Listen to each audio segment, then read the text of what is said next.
नमस्कार दोस्तों, इस कहानी की शुरुआत होती है ठीक 107 साल पहले, जब 1912 में दुनिया का सबसे बड़ा और दुनिया का सबसे शानदार जहाज आरएमएस टाइटैनिक। ये जहाज इंग्लैंड से साउथ एम्पटॉक बंदरगाह से न्यूयॉर्क के लिए रवाना होता है। तब हजारों लोग इसे देखने के लिए उमड़ जाते हैं। इसमें सफर कर रहे थे कई वर्गों के लोग, कई करोड़पति व्यापारी थे तो कोई अलग अलग अनेक प्रकार के कलाकार थे। कई तो ऐसे थे जो अमेरिका जाकर अपना सपनों का दुनिया बसाना चाहते हैं।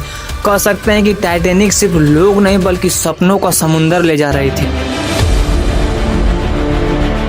टाइटैनिक सिर्फ जहाज नहीं बल्कि एक चलता फिरता महल था। क्या लकड़ी की शानदार डिजाइनिंग, रंग बिरंगे स्टैंडर्ड ग्लासेस, शानदार स्विमिंग पूल, जिम और लाइब्रेरी, मानो कि यह महल से कम नहीं था। इस जहाज को सबसे सुरक्षित जहाज माना जाता था क्योंकि इसमें दोहरा तल, double bottle, 16 compartment water tiles लगे थे, यानी किसी भी हादसा में यह जहाज के अंदर पानी नहीं घुस सकता। इन्हीं कारण व्हाइट स्टार लाइन कंपनी ने लोगों को विश्वास दिला दिया था कि टाइटैनिक कभी डूब नहीं सकती, बल्कि अखबारों तक में छपा गया था, even God himself could not sink the ship, और जिंदगी को कुछ और ही मौजूद था। टाइटैनिक ने जैसे ही सफर शुरू किया वैसे ही आइसबर्ग की चेतावनी आने लगी। 12 अप्रैल से लगातार संदेश आने लगे कि रास्ते में खतरनाक आइसबर्ग के पहाड़ हैं। लेकिन जहाज की गति थोड़ा भी कम नहीं किया। कैप्टन ने उस जहाज को उसी रफ्तार से दौड़ाता गया और उस जहाज की रफ्तार थी 40 किलोमीटर प्रति घंटा। ठीक 2 दिन बाद 14 अप्रैल के रात 11:39 पर लुक आउट के सामने देखा तो बहुत बड़ा आइसबर्ग का चट्टान था और तुरंत उसने चेतावनी की घंटी बजा दी। सिर्फ 1 मिनट बाद 11:40 पर वह टाइटैनिक उस आइसबर्ग से टकरा गई और यहीं से शुरू हुआ वो हादसा जिसे आज तक दुनिया भूल नहीं सकती। टक्कर से जहाज के आगे का हिस्सा पूरी तरह से डैमेज हो गया था और धीरे धीरे 6 कंपार्टमेंट में पानी भर गया था, जबकि जहाज के सिर्फ 4 कंपार्टमेंट ही सुरक्षित रह सकता था।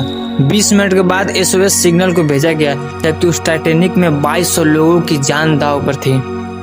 और सबसे बड़ी समस्या ये थी कि उस टाइटैनिक में 20 लाइफ बॉडी थे, यानी ज्यादा से ज्यादा उस टाइटैनिक से 1200 लोगों की जान बचाई जा सकती थी। कई यात्री ने लाइफ बोट के चक्कर में उस समुद्र में कूद गए और समुद्र का टेम्परेचर था -2 डिग्री सेल्सियस और ठंडी समुद्र में जहाज की चीखें सुनाई दे रही थी। और फिर 15 अप्रैल 2:20 पर वह जहाज 2 हिस्सों में टूट गया और हमारे अंटार्कटिक महासागर की गहराइयों में समा गया। उस रात एक जहाज SS कैलिफोर्निया जो कि 37 किलोमीटर दूरी पर थी टाइटैनिक को अगर चाहे तो बचा सकती थी, लेकिन जब टाइटैनिक हेल्प के लिए रॉकेट उड़ाए और सिग्नल भेजे तो उस SS कैलिफोर्निया ने सोचा कि उस जहाज पर बड़े बड़े सेलिब्रिटी और कलाकार हैं तो हो सकता है कि वो पार्टियां मना रहे होंगे।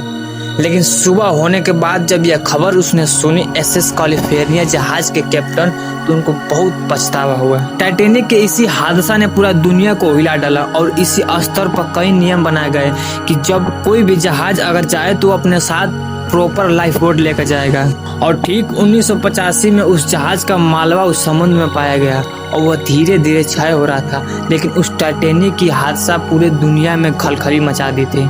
टाइटैनिक सिर्फ एक जहाज की कहानी नहीं है, ये इंसानी घमंडी फैसलों और उसके किस्मत के खेल को याद दिलाती है। कहते हैं समुद्र से बड़ा कोई राज नहीं और टाइटैनिक से बड़ा कोई चेतावनी नहीं। अगर हाँ आपने ये ब्लैक होल वाला वीडियो नहीं देखा है तो उसको जरूर देखिएगा। दोस्तों, आपको क्या लगता है, क्या टाइटैनिक सच में न डूबने वाला जहाज मानने वाला ही उसका सबसे बड़ा दुश्मन था कि कुछ और?